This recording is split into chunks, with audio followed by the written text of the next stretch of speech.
po sa inyo lahat. Nagpapasalamat po ang aking pamilya, sa lahat ng mga tao na kilala sa amin during this difficult time. We really appreciate all of you.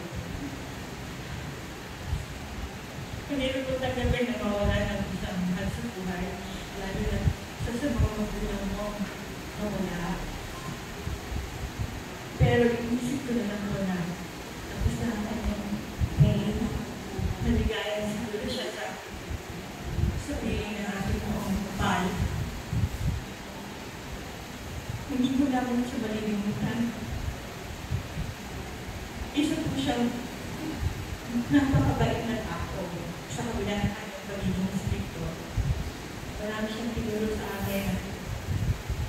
Yun ay naging gabay namin sa pakikita namin sa aming buhay. Papa, wala ka ng pain, makakapagsalita ka na, makakalakad ka na.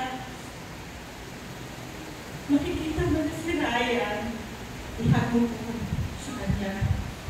Sa mga member ng pamilya natin na kunay.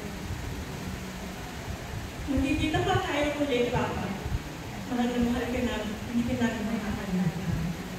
Mahal na mahal ka ng Mama at Alvin. Mahal na mahal ka natin ni Rendo. Ihalip mo kami kay Ryan. Maraming salamat, Papa.